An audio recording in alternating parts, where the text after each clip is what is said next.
क्यों जापान में कई लोग अचानक से जॉब्स छोड़कर मंक्स बन रहे हैं। जापान में एक मैसिव लेवल पर जॉब रेजिग्नेशन का ट्रेंड आ चुका है। कुछ ही सालों में 60% रेजिग्नेशन हो चुके हैं, जिसमें गिल्ट से बचने के लिए जापानीज लोग प्रोफेशनल रिजाइनर्स को हायर कर रहे हैं। डिजाइनर्स नहीं, रिजाइनर्स, जिन्हें वहां पर टाइशोकू डाइकू कहा जाता है। मेजर रीजन है खुशी की तलाश में, जो मॉडर्न सोसाइटी उन्हें नहीं दे पा रही। In Japanese, we have this expression called karoshi, which is literally death by overwork. Japan is one of the best countries that I've ever been to, but it would be absolutely terrible to live here. 19 hours of work. Sometimes it's over 24 hours. Sometimes I had a nap in the bathroom so that I could not be found by my boss or colleagues. People were really starting to question what success meant. Just pick up a taxi and going back to my home, sleeping 30 minutes or 1 hour, things like that. All of us feel the stress. पता है India 2024 के happiness index report में कौन से rank पर आया? 126 out of 143। जो terrorism से भरे पाकिस्तान, गरीबी से तंग नाइजीरिया और युद्ध में तबाह इराक, पैलेस्टीन और यूक्रेन जैसे देशों से भी पीछे है। ये ऑफिशियल वर्ल्ड हैप्पीनेस रिपोर्ट का डेटा है। कभी सोचा है आपने आखिर क्यों? इंडिया तो क्लियरली इन सभी देशों से ज्यादा अमीर और डेवलप्ड देश है, राइट? यहाँ पे मैंने वो लोग भी देखे हैं जो 5000 पर मंथ भी बहुत अच्छे से खुशी से रहते हैं, और मैंने ऐसे लोग भी देखे हैं जिन पे 50 लाख रुपीस हैं, but still they are like no यार, मेरा ये प्रॉब्लम है, मेरी कार का प्रॉब्लम है, मेरा शॉपिंग का प्रॉब्लम है। मुंबई में रहना मतलब इतना आसान नहीं है। अगर मुंबई में रहना है तो खुद का घर चाहिए। बच्चों लोग को एजुकेशन नहीं है, किसी को घर नहीं है, तो आप जितने अंदर जाओगे, अंदर घुसोगे, उतनी आपको तकलीफें पता चलेगी। वेल, हैप्पीनेस के बारे में हम जो कुछ भी जानते हैं वो सब कुछ गलत है। फॉर एग्जाम्पल ये देखना, डेवलप्ड देश अमेरिका में सबसे हैप्पीएस्ट प्रोफेशन कौन सा है? सबसे हाई स्टेटस जॉब, राइट? या सबसे ज्यादा इनकम देने वाला जॉब, राइट? वेल, ये देखना, वॉशिंगटन पोस्ट के यूएस डेटा बैक्ड रिपोर्ट के हिसाब से ये है सबसे हैप्पीएस्ट जॉब्स। जंगल में काम करने वाले वर्कर्स, किसान और इवन कंस्ट्रक्शन वर्कर्स। मगर अब देखना, ये वर्कर्स इनकम की लिस्ट में कहां पर आते हैं? वेल, दूर दूर तक नहीं। सो ये बात तो बिल्कुल क्लियर है कि हैप्पीनेस का कुछ और ही राज है। बट थैंकफुली न्यूरो साइंटिस्ट इस फॉर्मूला को फाइनली डिकोड कर चुके हैं, और अब हम लिटरली अपनी मर्जी से अपनी खुद की खुशी को क्रिएट कर सकते हैं और हर सिचुएशन में खुश रहना सीख सकते हैं। फेमस हिस्टोरियन और टेक्नोलॉजिस्ट युवल नोवा हरारे के हिसाब से स्टोन एज में, यानी कि आज से 4000 से 30 लाख साल पहले, जब इंसान कुछ ऐसे दिखते थे, उनकी लाइफस्टाइल कुछ ऐसी होती थी, ये आदि मानव आज के मॉडर्न इंसानों से ज्यादा खुश हुआ करते थे। सिर्फ एक वजह, वो उस तरीके से जिंदगी जीते थे जिस तरीके से जिंदगी जीने के लिए हमें प्रकृति ने बनाया है, जिसको इग्नोर करने की वजह से आज मॉडर्न जमाने की ये हालत हो गई है कि ये देखना, 5 से 6 साल के बच्चों को तक मेंटल हेल्थ के इश्यूज हो रहे हैं और उन्हें स्ट्रेस रिलीफ टॉयज की जरूरत पड़ रही है। मेरा बचपन भी पर्सनली काफी रफ गया। साल भर के लिए तो मैं डिप्रेशन में चला गया था। मुझे याद है, बाहरी चीजें मुझे इस तरीके से अफेक्ट करती थी कि एक पल मैं खुशी में उड़ रहा हूं तो बस उसके दूसरे ही पल मैं उदासियों में डूब रहा हूं। बट फिर उसके बाद मेरी लाइफ इस तरह से बदली कि अब मैं कॉन्स्टेंटली एक स्टेट ऑफ हैप्पीनेस में रहता हूं और मेरा मूड बाहरी चीजों से ज्यादा इफेक्ट नहीं होता। और इस बदलाव का पूरा क्रेडिट साइंस को जाता है, क्योंकि इस वीडियो में मैं एकदम डीप जाऊंगा हैप्पीनेस के न्यूरो साइंस में, न्यूरो साइकोलॉजी में और हमारे एवोल्यूशनरी पास्ट में, और बहुत सारे मिथ्स और मिसकंसेप्शंस को क्लियर करूंगा। क्योंकि ये चीज जो हमारे सर के अंदर है ना, ये इकलौता ऐसा एडवांस यंत्र है जो कोई रूल बुक के साथ नहीं आता, लेकिन जिसने इसे ठीक तरीके से इस्तेमाल करना समझ लिया, तो जैसे गौतम बुद्ध ने कहा था, समझो उसने पूरे ब्रह्मांड को जीत लिया।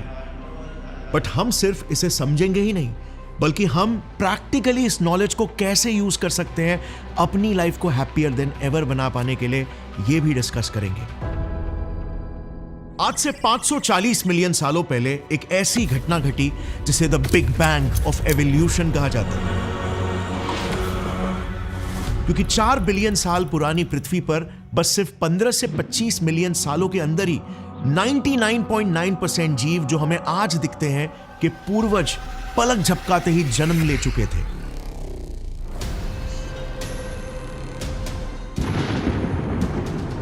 सिर्फ इनविजिबल ऑर्गेनिजम्स जैसे बैक्टीरिया, वायरस एक्सेट्रा को छोड़कर जो बिलियंस ऑफ ईयर्स पुराने हैं, इस बिग बैंग ऑफ एवोल्यूशन को द कैम्ब्रियन एक्सप्लोजन कहा जाता है।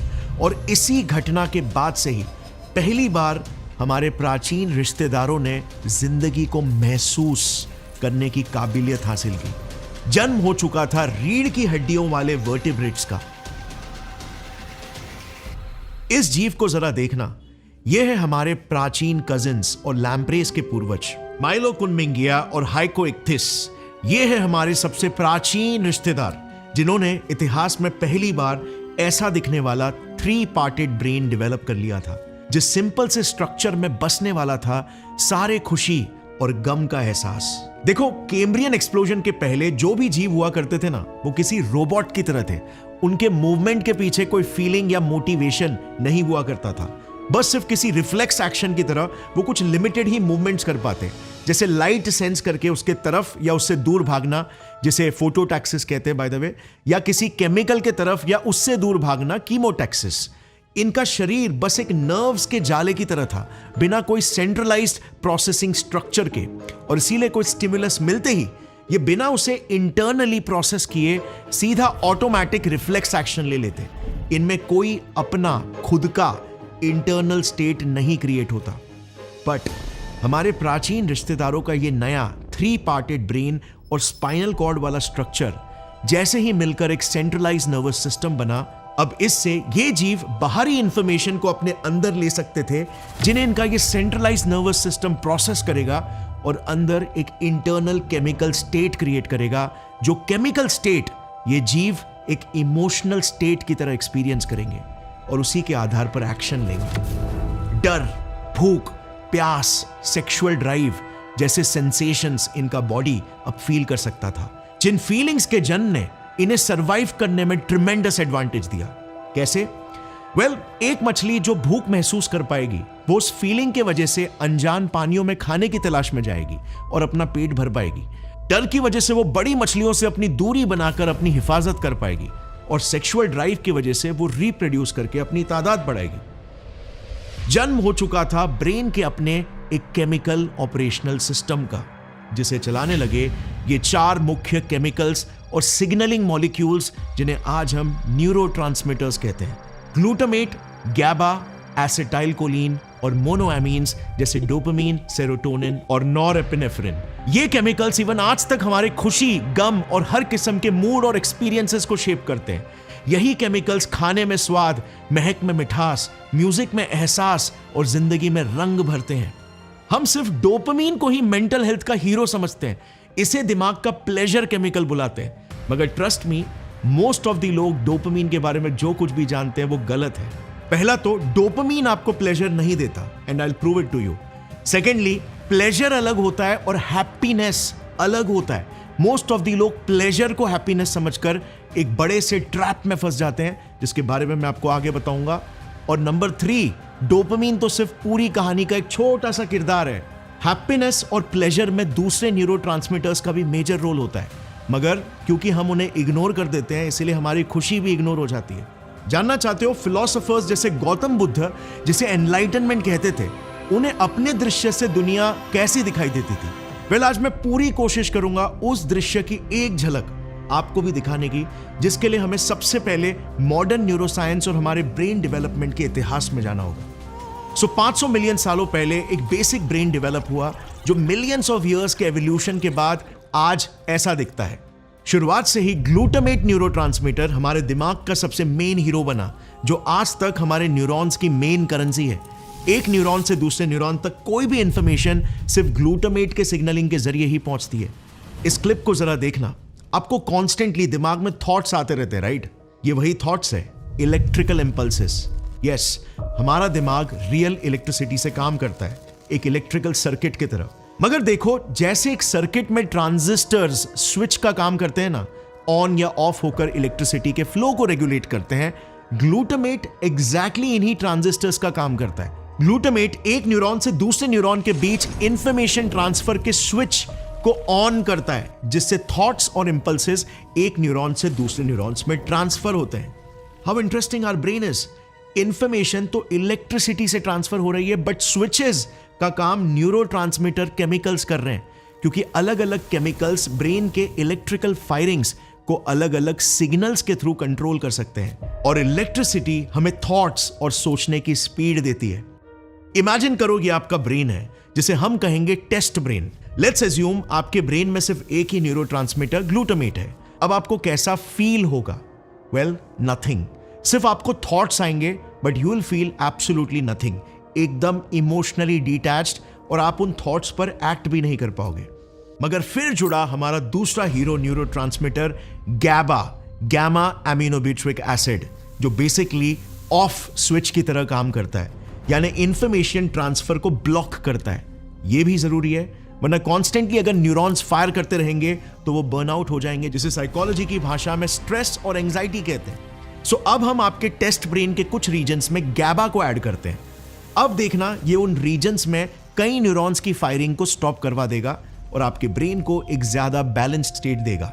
इसीलिए क्रॉनिक स्ट्रेस और एंजाइटी वाले पेशेंट्स को कई बार गैबा इंक्रीजिंग ड्रग्स जैसे बेंजोडाइजेपिन्स दिए जाते हैं। अच्छा, अल्कोहल यानी कि शराब भी तो यही तो करता है, गैबा की एक्टिविटी को बढ़ाता है और ग्लूटामेट की एक्टिविटी को कम करता है, इसीलिए आपको स्लो फील होता है और ज्यादा पी लेने पर ब्लैकआउट।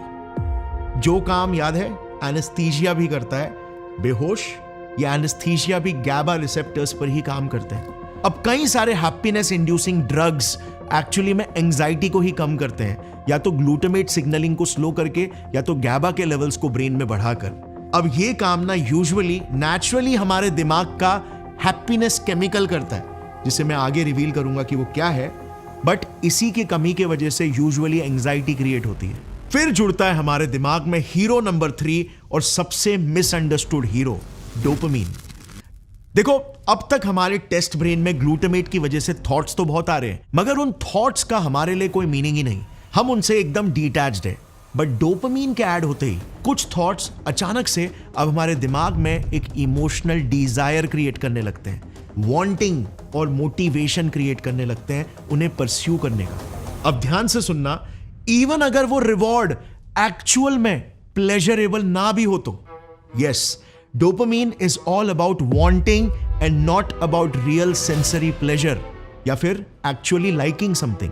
सो मीठे एप्पल के फर्स्ट बाइट में जो प्लेजर आप फील करते हो ना, या फिर आपके फेवरेट म्यूजिक के सबसे इंटेंस पार्ट में, डीप मसाजेस में, या इवन सबसे इंटेंस ऑर्गेजम्स में, ये प्योर सेंसरी प्लेजर्स आपके दिमाग के इन छोटे हिस्सों में क्रिएट होते हैं, जिन्हें हीडोनिक हॉटस्पॉट्स कहा जाता है। ये हीडोनिक हॉटस्पॉट्स बेसिकली हमारे दिमाग का एक इंटरनल ओपियोइड सिस्टम है, और जो केमिकल्स हमें प्लेजर फील कराते हैं वो नेचुरल ओपियोइड मॉलिक्यूल्स है, जैसे एंडोर्फिन्स, एनकेफेलिन्स, एंडोमॉर्फिन्स और डायनोर्फिन्स। So dopamine does not create pleasure. Now here comes the catch. Researchers ने ये प्रूव किया है कि प्लेजर के पीछे ज्यादा भागने से एक पॉइंट के बाद हमारे दिमाग का प्लेजर सिस्टम और डोपामीन सिस्टम जो आपस में लिंक्ड है, डीकपल हो जाता है। यानी कि अब प्लेजरेबल काम आपको एक्चुअली में प्लेजरेबल फील नहीं कराएगा, मगर फिर भी आप उसके वांटिंग के पीछे भागते रह जाओगे। और लाइफ में यही एग्जैक्टली हमारे साथ कितनी बार होता है, वो एक प्लेजरेबल एक्सपीरियंस हमें सालों तक उसके पीछे भगाते रहता है, बस सिर्फ वो एक प्लेजरेबल एक्सपीरियंस। सिंपल एग्जांपल, आपने अगर एक रेस्टोरेंट से पहली बार कोई ग्रीसी फूड ऑर्डर किया हो, आपको बहुत मजा आया खाकर। अब नेक्स्ट टाइम ऑर्डर करने पर आपको उतना मजा नहीं आएगा, मगर आप रेगुलरली उस रेस्टोरेंट से ऑर्डर करने लगोगे आउट ऑफ हैबिट। क्रश के बस एक प्यारे से कॉम्प्लीमेंट से आप उसे जिंदगी का सच्चा प्यार समझने लगोगे और ख्याली पुलाव बनाने लगोगे कि अगर ये मेरी जिंदगी का हिस्सा बन जाए तो मैं हर दिन 7वें आसमान पर रहूंगा। इसी वजह से तो एक तरफा प्यार होता है, जब हम सामने वाले को कुछ गिने चुने प्लेजरेबल एक्सपीरियंस के बेसिस पर डेस्परेटली वांट करने लगते हैं, डिस्पाइट नोइंग कि प्रैक्टिकली वो इंसान हमारे लिए सही नहीं है, या फिर they are being extremely disrespectful in the present. इसे कहा जाता है द हीडोनिक ट्रेडमिल। जितना आप प्लेजर की तलाश में भागोगे, उतना प्लेजर आपको अपने पीछे भगाएगा। वांटिंग कभी खत्म नहीं होगी, और अल्टीमेटली जैसे इंसान भाग भाग कर थक जाता है, हमारे माइंड के साथ भी ऐसा ही होता है, और स्ट्रेस और एंजाइटी क्रिएट होकर अल्टीमेटली हमारी हैप्पीनेस कुर्बान हो जाती है। इसका एक एक्सट्रीम एग्जाम्पल एडिक्टिव ड्रग्स जैसे फेंटनिल और हेरोइन है, जो भी तो सिंथेटिकली प्रोड्यूस्ड ओपियोइड्स ही है, और वो एग्जैक्टली आपके हीडोनिक हॉटस्पॉट्स को भी स्टिमुलेट करते हैं। क्या इन्हें यूज करके कभी भी किसी इंसान को रियल खुशी मिल पाई है? वेल, ये लाइफ बर्बाद कर देते हैं। Some people want to get off drugs. They're so deep into it, they can't. I don't know how far my future's gonna go, man. I could be dead 20 minutes from now. Who knows? I had one choice, and I made the wrong one, and this is what I deal with now. I've kind of given up on there being any help and just realized that this is going to kill me and that's what it is and I've accepted it. अच्छा, important point to note, hedonic treadmill में सबसे ज्यादा addict वही लोग होते हैं जो अकेलापन फील कर रहे हो, और इसीलिए एडिक्शंस के शिकार भी यूजुअली वही लोग ज्यादा होते हैं। इसके पीछे का साइंस आप जल्दी समझोगे। अब प्लेजर और हैप्पीनेस की फीलिंग और न्यूरोकेमिस्ट्री एक दूसरे से बहुत ही अलग होती है। ये ग्रीक फिलोसोफर्स से लेकर हिंदू सेंट्स से लेकर बुद्धिस्ट मॉन्क्स तक सभी ने हाईलाइट किया था। आपने भी फील किया होगा, प्लेजर कुछ पलों के एक स्टेट ऑफ हाई की तरह एकदम रश जैसा फील होता है, जिसके उतरने के बाद हमें वापस डाउन फील होने लगता है और नेक्स्ट डोज की हम तलाश में इधर उधर भटकते हैं। मगर हैप्पीनेस इज मोर लाइक अ काम पीसफुल स्टेट ऑफ वेलबींग, जिसे ग्रीक फिलोसोफर्स यूडेमोनिया कहते थे, जहां पर आपको एक डीप फीलिंग ऑफ कंप्लीटनेस और फुलफिलमेंट फील हो रही है। बाहरी अप्स एंड डाउन्स आपको ज्यादा इफेक्ट नहीं करते और आप एक continuous state of feeling good में रहते हो। No stress, no anxiety, no negative feelings, only positivity and sense of wellbeing. और इसी हैप्पीनेस के स्टेट का सबसे बड़ा लिंक है एक ऐसे न्यूरोट्रांसमीटर से जो 90% हमारी आंतों में बनता है, सेरोटोनिन।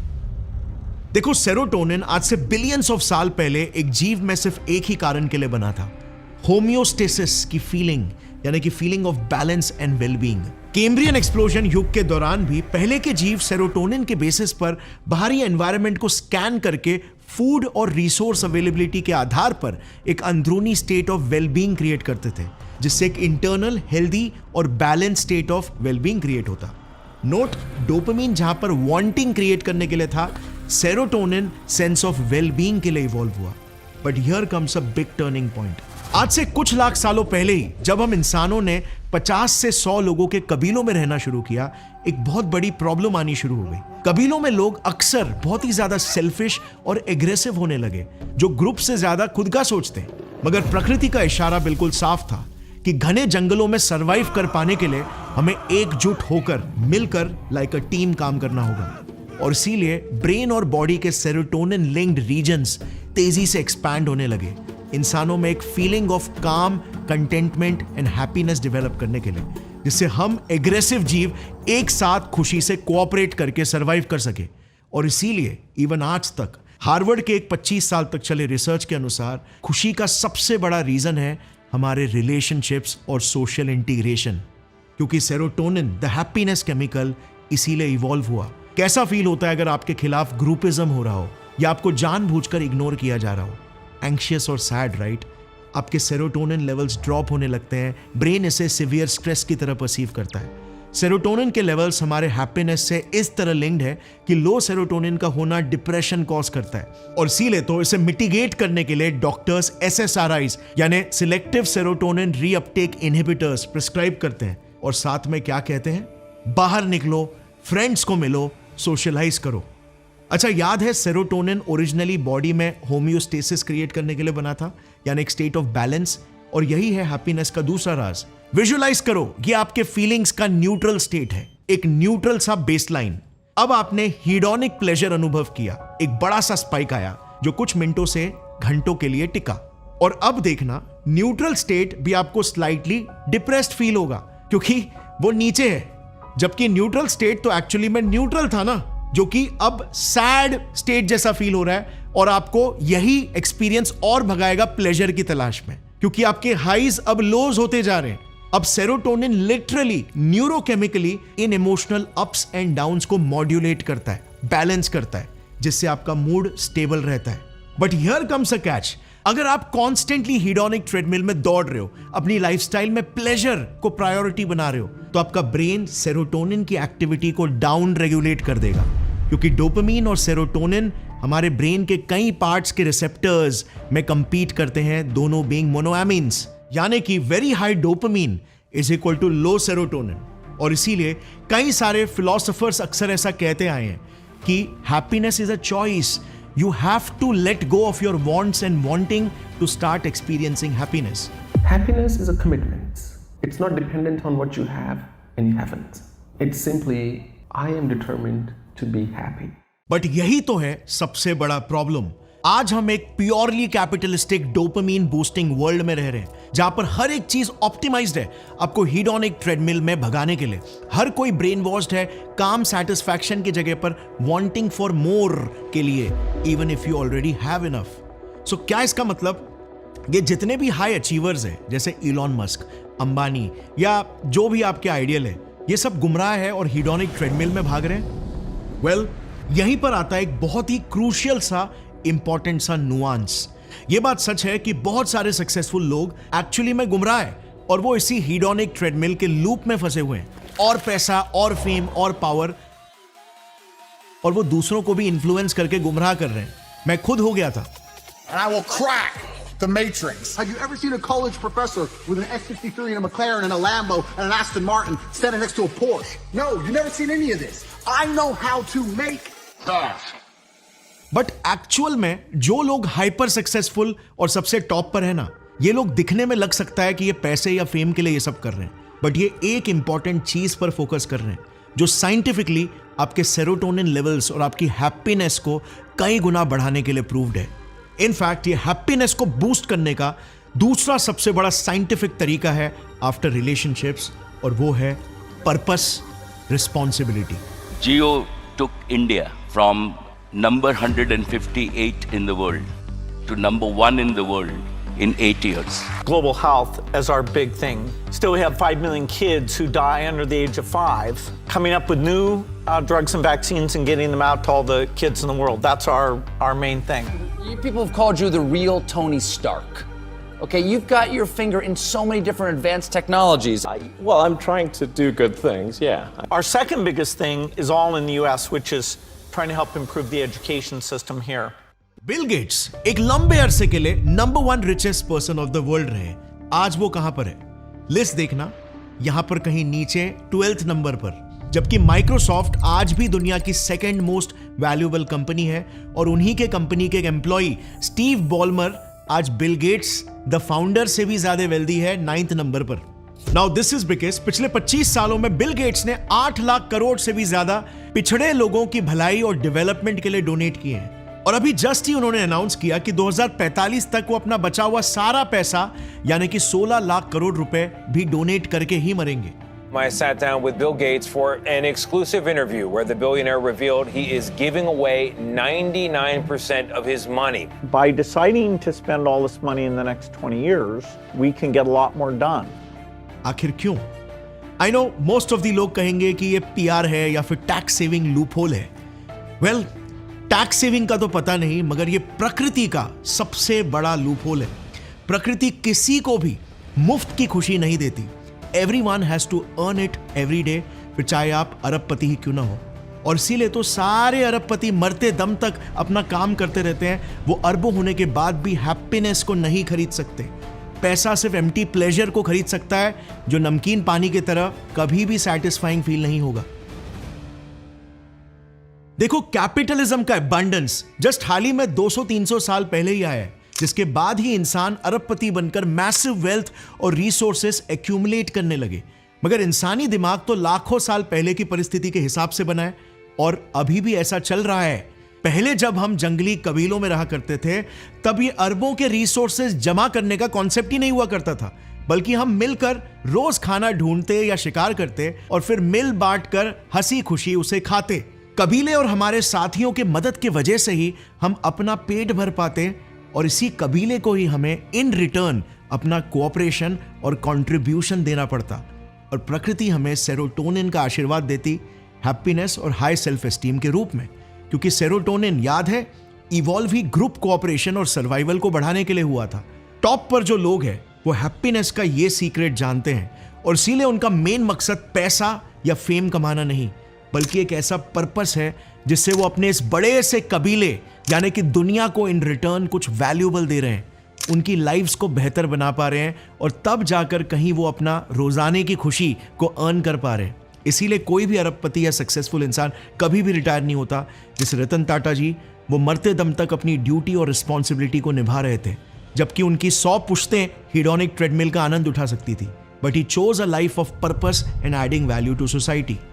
ये एक साइंटिफिक फैक्ट है कि सेरोटोनिन का मेहनत और कंट्रीब्यूशन के अलावा कोई और शॉर्टकट नहीं है।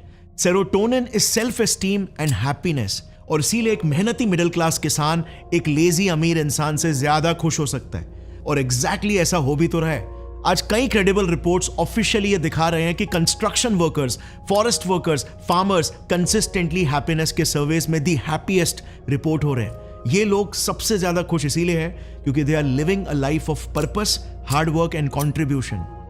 कंस्ट्रक्शन वर्कर्स का काम बिल्कुल स्ट्रेट फॉरवर्ड है। इन्हें मिलकर एक बिल्डिंग खड़ी करनी है जो कई लोगों के सपनों का घर बनेगा। पर्पस क्लियर है। साथ में इन्हें हाथ जुटाकर काम करना है, so social cooperation linked to serotonin, और इन्हें अपना contribution in the big picture real time में सामने दिखता भी है। One of the happiest feelings is working on a shared purpose with the people who you love to work with. Purpose plus contribution plus belongingness is equal to potent happiness, क्योंकि evolution ने हमें exactly इन्हीं कामों के लिए बनाया है। और कुछ ऐसा ही माहौल बहुत सारे कॉर्पोरेट एम्प्लॉयज को नहीं मिल पा रहा है, और इसीलिए all over the world resignations और जॉब चेंजेस पिछले कुछ सालों में ड्रास्टिकली बढ़ गए। जापान जैसे देश में तक, जहां पर कंपनीज को लेकर लॉयल्टी एक्सट्रीमली हाई है, लोग कंपनीज इसीलिए छोड़ रहे हैं बिकॉज उन्हें मीनिंगफुल रिलेशंस और बिलोंगिंगनेस की जगह पर टॉक्सिक वर्क कल्चर मिल रहा है। This woman, she's holding a bottle of fluid, IV drip inserted in her hand on the way to work. She can't take a day off. No sense of purpose and contribution उन्हें experience हो रहा है, और extreme stress और long working hours उनके mental health को और ज्यादा डैमेज कर रहे हैं। इससे बचने के लिए जापानीज लोग या तो जॉब को चेंज कर रहे हैं, या फ्रीलांसिंग वर्क मोड अपना रहे हैं, या फिर कुछ लोग तो कॉर्पोरेट लाइफ छोड़कर मंक्स बन जा रहे हैं, जैसे इंडिया में भी कुछ एजुकेटेड लोग कर रहे हैं। आईआईटी मुंबई से पढ़ा हुआ ना जी, आईआईटी मुंबई से। हाँ, ये है शायद उनका एनलाइटनमेंट का नजरिया, जो I am not saying is right और रॉन्ग, बट उनका परसेप्शन ऑफ रियलिटी यही है। अब पर्पस का मतलब ये नहीं कि आप संन्यास ले लो और पहाड़ की चोटी में योगी बनकर रहने लगो, और ये भी नहीं है कि आप इलॉन मस्क की तरह 4 कंपनी चला रहे हो और इंसानों को मार्स तक पहुंचाना चाहते हो। बल्कि पर्पस एक सिंपल सा माइंडसेट है, एक माइंडसेट जो हर काम को एक कंट्रीब्यूशन के लेंस से देखता है। Genuine contribution is the keyword, फिर चाहे आप कोई भी काम क्यों ना कर रहे हो, क्योंकि याद है सेरोटोनिन सोशल कंट्रीब्यूशन के लिए इवॉल्व हुआ था। और इसीलिए फॉर एग्जांपल एक डेटा एंट्री जॉब वाले वर्कर को इंस्टेड ऑफ थिंकिंग कि मैं तो सिर्फ डेटा एंट्री का जॉब करता हूं, अपने काम को थोड़ा रिफ्रेस करना होगा, कुछ इस तरह कि मैं एक्यूरेट इंफॉर्मेशन को कैप्चर करता हूं जिससे मेरी टीम बेहतर डिसीजंस ले पाती है और हम लोगों को बेहतर सर्व कर पाते हैं। मैं अपनी फैमिली को भी सपोर्ट कर रहा हूं और उसे जेन्युइनली इसे फील भी करना होगा। न्यूमरस रिसर्चर्स इसे बैक करते हैं कि यह हैप्पीनेस को सिग्निफिकेंटली बूस्ट करता है और बर्नआउट को भी कम करता है। अगर आप एक मैनेजर हो तो आप इसे ऐसा रिफ्रेश कर सकते हो कि आप लोगों के अंदर का बेस्ट टैलेंट निकालते हो, उनके करियर और स्किल्स को डेवलप करते हो, अपने कस्टमर्स को सेटिस्फाइड रखते हो और अपने फैमिली को सपोर्ट करते हो। मेरे अपने काम को मेरा देखने का नजरिया कुछ ऐसा है कि मैं सिर्फ YouTube वीडियोस नहीं बना रहा हूं, मैं लोगों तक साइंस का नॉलेज पहुंचा रहा हूं जिससे वो अपने लाइव्स को एम्पावर कर सके, और ये मुझे हैप्पी और मोटिवेटेड रखता है। सो purpose and meaning of life is purely psychological. आप इसे खुद अपने लिए क्रिएट करते हो, परिस्थिति फिर चाहे जो कुछ भी हो। यार दुख में तक आप पर्पस ढूंढ सकते हो कि पेन और सफरिंग मुझे और निखार रही है और इस पेन के बाद कुछ अच्छा होने वाला है जिसके लिए मैं केपेबल बन रहा हूं। अच्छा, यहां पर एक क्रूशियल पॉइंट टू नोट ये है कि पैसों की इंपॉर्टेंस एक लेवल तक जरूर होती है जिससे कि आप अपनी जेन्युइन नेसेसिटीज को पूरी कर सको, वरना नेसेसिटीज पूरी ना होने की वजह से सफरिंग होगी। मगर पैसा एक लेवल के पार जाने के बाद वो हैप्पीनेस को ना के बराबर ही बढ़ाता है, और इसीलिए इन सारे सर्विस में वर्कर्स यूएस के थे जहां पर कम पॉपुलेशन की वजह से ये डिसेंट पैसा इजीली कमा लेते हैं। बट इंडिया की अगर बात करें तो आबादी ज्यादा होने की वजह से जरूरत से ज्यादा यहां पर मजदूर है, और इसीलिए ये सब बेसलाइन रिक्वायरमेंट से बहुत कम कमा पाते हैं, और पैसों की तंगी की वजह से इनकी हैप्पीनेस इफेक्ट होती है। और क्योंकि इंडिया में एक्सट्रीमली हाई पॉपुलेशन गरीबी रेखा के अराउंड या उससे नीचे है, तो ये बहुत ज्यादा स्ट्रेस और एंजाइटी कॉज करता है, और इसीलिए इंडिया हैप्पीनेस इंडेक्स में बहुत पीछे है, क्योंकि पहले तो इनकम कम, ऊपर से गवर्नमेंट भी बहुत फैसिलिटीज प्रोवाइड नहीं करती, जैसे बेसिक हेल्थ और अन्य वेलफेयर फैसिलिटीज। सो यस, जरूरत से ज्यादा पैसा होना आपकी हैप्पीनेस में नेट पॉजिटिव वैल्यू ज्यादा ऐड नहीं करेगा। मगर जरूरत का पैसा ना होना नेट नेगेटिव वैल्यू जरूर क्रिएट करेगा। अब ये जरूरत का पैसा एग्जैक्टली कितना है? वेल, जितने पैसों से आप अपने पर्पस पर कंफर्टेबली काम कर सकते हो। इलॉन मस्क को मार्स पर लोगों को भेजने के लिए बिलियंस चाहिए हो सकते हैं, मगर एक मजदूर के लिए महीने की 25,000 की भी तनख्वाह उसके पर्पस को सपोर्ट कर सकती है। क्योंकि जरूरत सीमित हो सकती है, मगर वांट्स तो असीमित होते हैं। अब इसका मतलब यह बिल्कुल नहीं कि आप अपनी तरक्की या ग्रोथ के बारे में मत सोचो, बिल्कुल सोचो। ग्रोथ के अलावा लाइफ में और है ही क्या, मगर अपने पर्पस को ध्यान में रखकर सोचो, दूसरों की सक्सेस को देखकर नहीं। रिमेंबर, हम डीप सेरोटोनिन वाले फुलफिलमेंट को खोज रहे हैं, डोपामिन वाला थ्रिल नहीं जो सिर्फ हीडोनिक ट्रेडमिल में ही भगाएगा।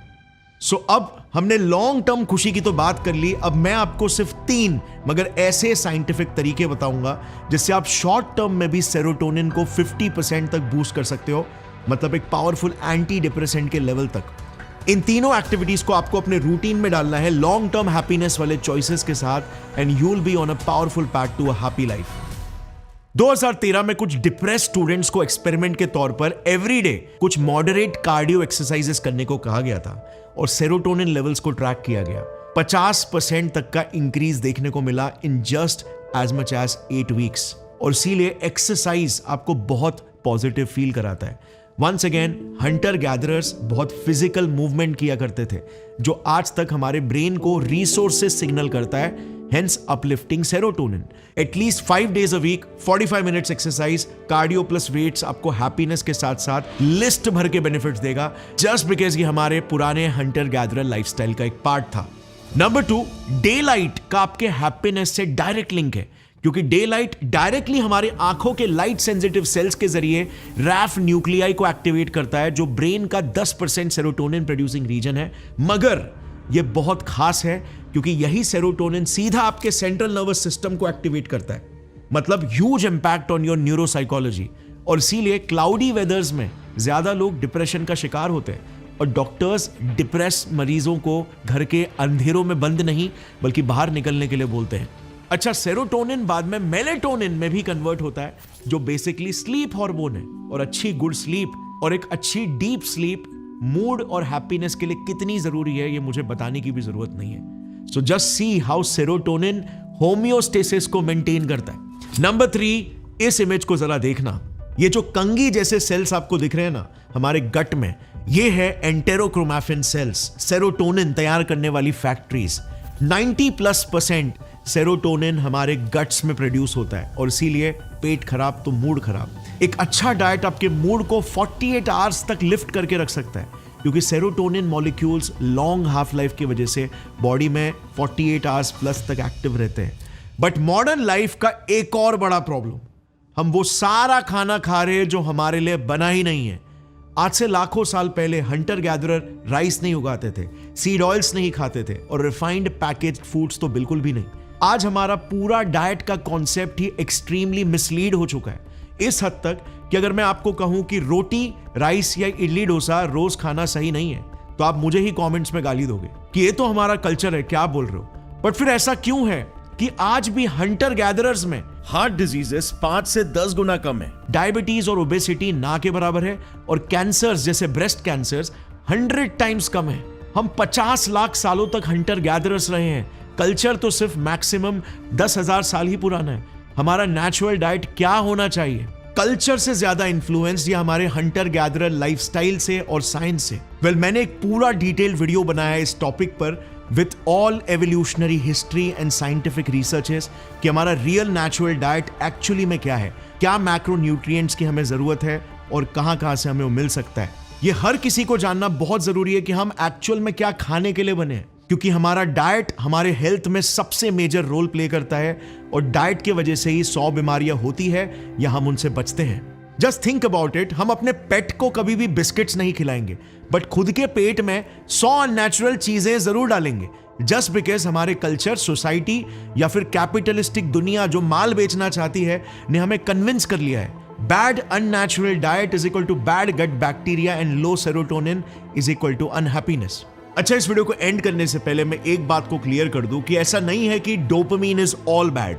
हमारी बायोलॉजी में कोई भी चीज ऑल बैड नहीं होती। हीडोनिक ट्रेडमिल में फंसकर लाचार होना इज ऑल बैड। बाकी हेल्दी सोर्सेस से प्लेजर और डोपामीन रीइंफोर्समेंट डिराइव करना also can contribute to happiness. In fact आपको अपने छोटे छोटे goals towards your purpose dopamine driven ही बनाने हैं, जो ग्रेजुअली सेरोटोनिन और हैप्पीनेस को इंक्रीज करेंगे। And this is one of the best approaches to have. अंत में फ्रेंड्स, मैं बस इतना ही कहना चाहूंगा कि हम इंसानों ने आज सबसे आधुनिक सभ्यता तो बना ली है, मगर फिर भी हमारी जड़ें इतिहास में ही है। हम सिंपल जीव है, हमारी सिंपल जरूरतें हैं और सिंप्लिसिटी में ही हमारी खुशी बसती है। कितनी इंटरेस्टिंग चीज है ये कि अरबों कमाने के बाद भी, सुपर सक्सेसफुल होने के बाद भी, दुनिया भर में मशहूर होने के बाद भी, हर एक इंसान को अपनी रोज की खुशी खुद अर्न करनी पड़ रही है। हम अपने इसी फितरत और इतिहास से नहीं बच सकते। ओके, एटलीस्ट तब तक जब तक क्रिस्पर जेनेटिक मॉडिफिकेशन लीगल ना हो जाए। Thanks for watching. जय हिंद।